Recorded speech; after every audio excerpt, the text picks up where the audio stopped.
수강생 여러분 안녕하세요. 지난 시간은 도시형 한옥 개발에 대해 소개하였습니다. 이번 시간은 본격적으로 북촌 한옥마을의 모습이 어떻게 조성된 것이고 그것이 현재까지 어떻게 이어질 수 있었는지 살펴보겠습니다.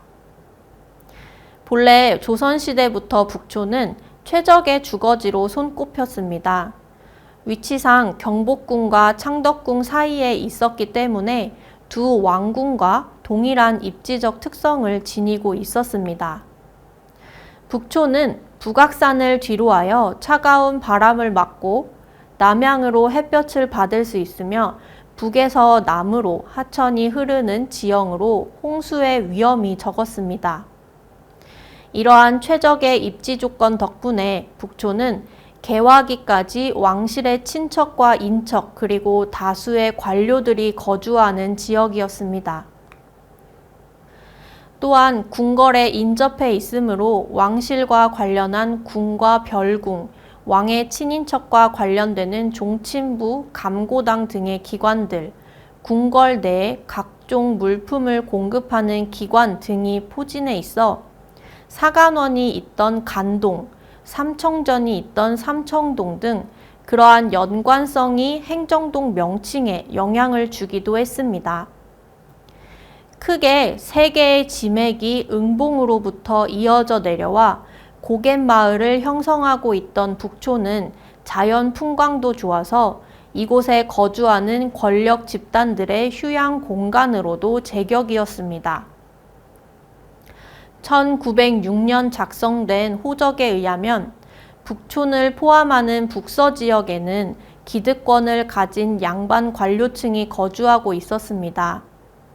이들은 10칸 이상 규모의 기와집을 소유하고 있었고 첩을 포함한 가족 구성원을 이루거나 독신 가구로서 5칸 이상의 규모를 지닌 주택에 거주하는 형태가 주를 이루었습니다.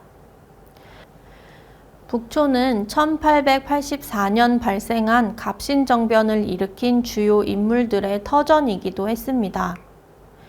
1880년대 수신사와 조사 시찰단 등으로 일본과 미국 등지로 파견되어 해외 시찰과 유학을 경험하였고 이를 바탕으로 조선 정부가 추진하던 각종 개화 정책에 참여하였던 젊은 개화파들은 북촌의 제동에 살고 있는 박 교수의 사랑방에 모여 세계 각국의 사정과 문물을 배우고 수용하며 조선의 미래를 그렸습니다.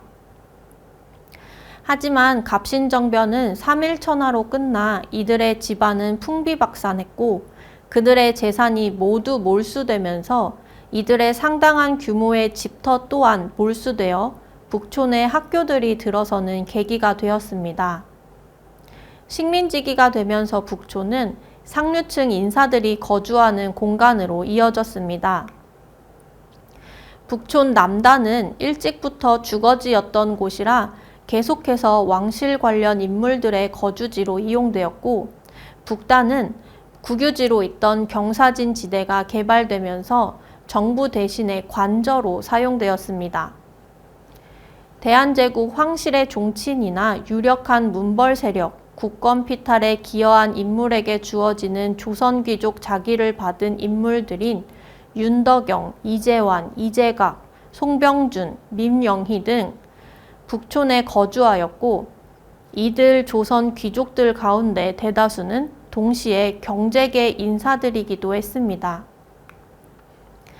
이들을 포함하여 당시 새로 부상하며 부를 축적하던 산업, 즉 금융자본가, 산업자본가, 토지 투자자들이 북촌에 거주하면서 북촌은 경제계 인사와 귀족들이 거주하는 공간이 되었습니다.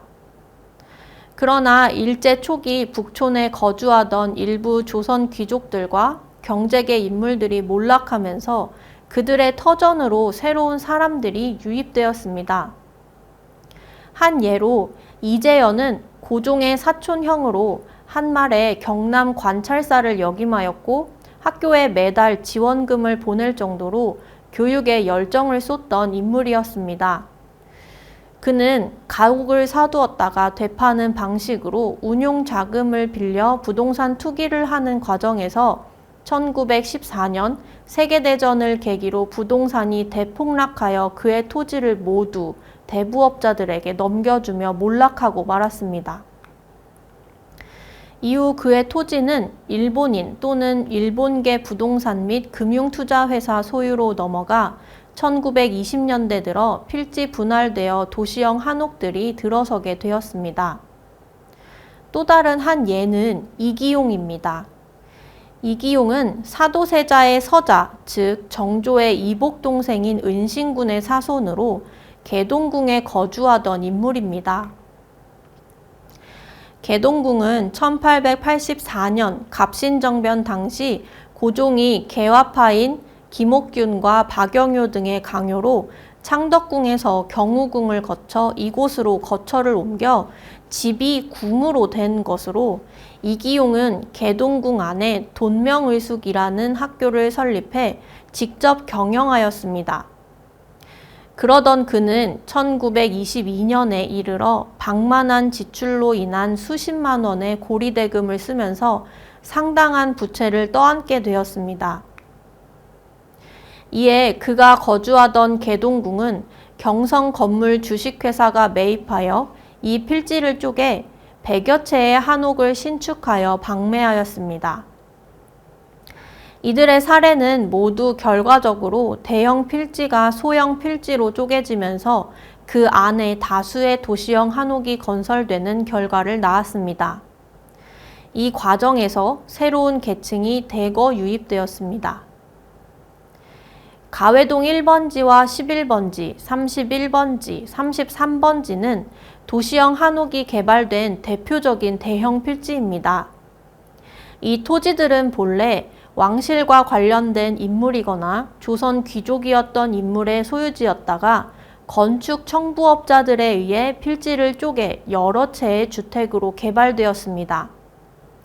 건축 청부업자란 토지를 개발하려는 자본가와 실제 주택을 짓는 노동자 사이에서 건축물을 설계하여 시공하고 인력을 공급하며 건설 자금을 대출해주는 등 중간에서 이익을 취하면서 주택을 개발했던 이들을 가리킵니다. 민간 건축 청부업자 외에도 토지 신탁 회사들이 일본으로부터 수탁한 자본을 이용해 북촌 지역의 토지를 매입하고 도시형 한옥을 개발해 분양하였습니다. 화면의 그림에서 보는 바와 같이 왼쪽은 가회동의 1912년과 1936년 필지 변화이고 오른쪽은 개동의 1912년과 1936년 필지 변화입니다. 대형 필지가 작게 쪼개진 결과를 확인할 수 있습니다.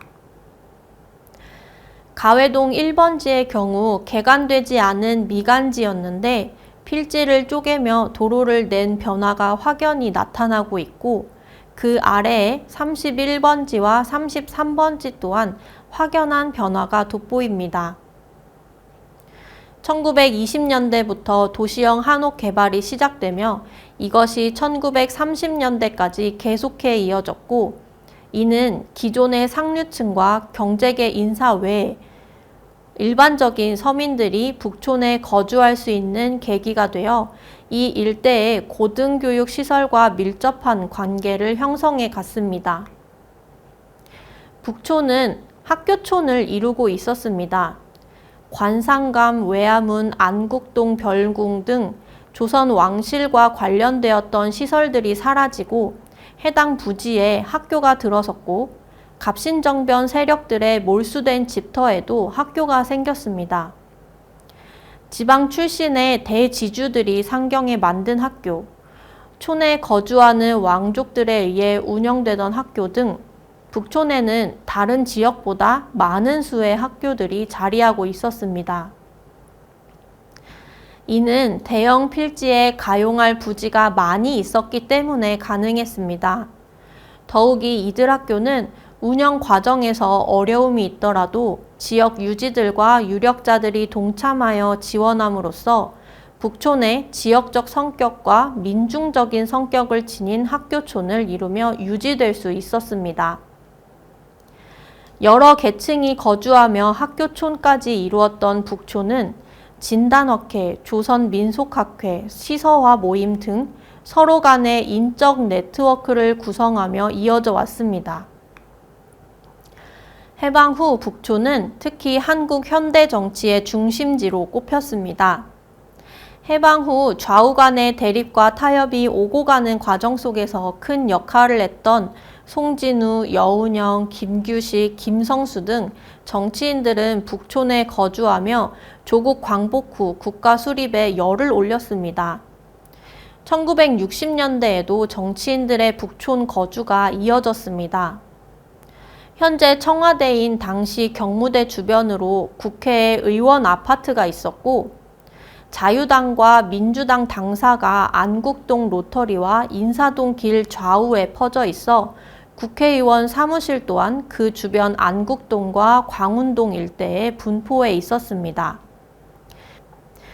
그리고 또 하나의 요인은 바로 학생들이었습니다. 정당에서 자신의 정치적 주장에 학생들을 동원하면서 자연히 학교가 모여있는 북촌에 거주하던 학생들과 정치적 네트워크가 형성되어 갔습니다. 학생들은 이 과정에서 사회적 책임의식이 뚜렷하게 생겨났고, 이들이 계속해 정치 문화에 참여하면서 북촌 일대가 정치 중심지로 유지될 수 있었습니다. 그러던 북촌에 변화의 바람이 불었던 계기는 한강 이남 지역, 즉 강남 개발의 시작이었습니다. 서울의 팽창을 고려하여 강남 지역을 개발하고 있는 과정에서 강북 지역에 위치한 명문 학교들을 강남으로 이전시키면서 학교촌을 이루고 있던 북촌도 그 영향을 받게 되었습니다. 지금의 정독도서관은 경기고등학교가 있었던 자리이고, 현대사옥이 있는 자리는 휘문고등학교가 있었던 자리였던 등 큰 면적을 차지하고 있던 학교들이 강남으로 이전하며 이곳에는 새로운 개발의 바람이 불기 시작했고, 정치 중심지에서 주요 역할을 하던 학생들도 떠나가며 북촌의 지역성을 잃어갔습니다. 경복궁과 창덕궁 사이에 한옥 밀집 지역으로 남아있던 북촌의 난개발을 막기 위해 북촌 지역에 대하여 1977년에 최고 고도지구, 1983년 집단 미관지구, 1984년 특정구역 안에 건축 제한 규정 등 엄격한 규제를 시행하고 한옥 보존 정책을 수립하는 등 한옥 보존 지구로서 북촌이 남을 수 있도록 하였습니다. 그 결과 1980년대까지 한옥 밀집 주거지를 유지하긴 하였으나 주민들 사이에서는 한옥 보존 지구를 해제하려는 움직임이 있었고, 결국 한옥 보존 지구는 해제되었습니다. 서울 인구는 계속해 증가하고 있었고, 역시나 주택난이 심각한 상황에서 단층으로 이루어진 한옥은 2층 이상의 주택보다 많은 가구 수를 수용할 수 없기 때문입니다. 이후 북촌에는 다수의 한옥이 철거되고 차량 진입이 용이한 도로변 주변으로 여러 가구가 거주할 수 있는 다가구, 다세대 주택이 들어섰습니다. 지금도 북촌 한옥마을에 가면 한옥들만 있는 것이 아니라 2층 이상의 다세대 주택이 듬성듬성 자리한 것을 확인할 수 있습니다. 남아있는 도시형 한옥들 또한 아궁이를 없애고 부엌 공간을 넓히거나 마당 위에 지붕을 덮고 거실로 사용해 더 이상 디귿자 형태의 도시형 한옥이 아닌 미음자 형태의 도시형 한옥으로 변형되었습니다. 그런데 이렇게 난개발이 이루어지다 보니 빈틈없이 건물들이 꽉 들어차고 인구 밀도가 높아져 배출되는 쓰레기 양이나 주차장 문제 등 열악한 주거 환경이 되어갔습니다. 주민들은 마을을 가꾸자는 취지로 종로 북촌 가꾸기회를 결성하고 마을의 문제를 해결해달라 요청하는 목소리를 키우기 시작합니다. 이에 따라 서울시에서는 2000년 북촌 가꾸기 종합대책을 수립합니다. 사실 서울시에서는 1990년대부터 서울 도심부의 역사 보존을 위한 몇 가지 정책을 추진했었습니다. 서울 600년 사업의 일환으로 역사문화 탐방로를 만들고 조선왕궁 복원 사업을 실행하고 있었고, 1995년에는 2002 월드컵 개최지로 결정되면서 해외의 서울에 역사성을 보여줄 수 있는 공간을 마련해야 했습니다. 그래서 서울시는 북촌 가꾸기 대책 사업으로 한옥 등록제를 시행해 한옥 건물에 대한 개보수 비용을 지원하면서 한옥을 유지해 한옥 경관을 보여줄 수 있도록 했고, 서울시에서 한옥을 매입해 이를 기념관이나 문화체험 시설로 활용하고자 했습니다. 물론 주민들의 주거 환경 개선을 위한 사업들도 진행했습니다. 2003년 북촌 가꾸기 사업 추진 계획이 다시 발표되었습니다. 이번에는 주택국 부서에서 시행하는 마을 환경 개선과 문화국 부서에서 시행하는 문화 관광을 축으로 하여 북촌 한옥마을을 환경 정비를 통해 경관을 보존하면서 보존된 경관을 관광지로 활용하는 것을 목표로 한 것입니다. 중장기 계획으로서 북촌의 장기 발전을 구상한 것이 바로 보존과 관광을 통한 활용이었습니다. 북촌 가꾸기 사업은 이제 문화관광벨트 조성 사업으로 넘어갑니다. 서울의 역사와 전통 복원을 통한 문화관광벨트 산업의 일환으로 북촌을 한국 전통문화 체험 명소로 자리 잡을 수 있게 했습니다. 2007년에는 북촌 한옥마을의 정체성을 유지할 수 있도록 이것에 저해되는 개발이 허용되지 못하도록 지구단위 계획 수립을 시작했습니다. 북촌 한옥마을의 경관을 유지하면서 이를 문화관광산업으로 이용하려 한 것입니다. 2008년 서울시는 서울 한옥선언을 발표했습니다. 여기에는 한옥을 소중한 문화자산으로 인식하고 보존하겠다는 것을 목표로 한옥 개보수 지원 대상과 금액을 확대해 한옥의 형태로 새로 지은 것이라도 지원금을 받을 수 있는 대상으로 하여 한옥 주거지의 경관을 유지하는 데 큰 목표를 두었습니다. 서울의 역사를 보여줄 수 있는, 그리고 그것이 박물관으로 박제된 것이 아니라 실제 사람들이 살고 있는, 살아 숨쉬는 공간임을 보여주기 위한 방법으로 한옥 마을을 만들고 싶었던 것입니다. 북촌은 북촌 한옥마을이라는 타이틀을 얻으며 서울 도심부 내 한옥 밀집 지역의 대표성을 갖게 되었으나 많은 관광객으로 인해 실제 거주하는 주민들이 피해를 보는 상황이 벌어졌습니다. 관광객들의 소음과 대형 버스의 골목길 주차, 기웃기웃 집안을 들여다보는 관광객들과 길에 버려진 쓰레기들로 인해 과연 이곳이 주거지역인지 관광지인지 헷갈릴 정도가 되었습니다. 주거지로서 보장받지 못하는 북촌을 떠나는 주민들도 생겨났습니다. 이러한 현상을 두고 투어리피케이션이라는 용어를 사용합니다. 투어리즘과 젠트리피케이션의 합성어로 기존의 주거지가 관광지화되면서 관광객이 지나치게 몰려들어 기존에 살던 주민들의 주거 환경에 위협을 주면서 주민들이 결국 살던 지역을 떠나는 현상을 말합니다.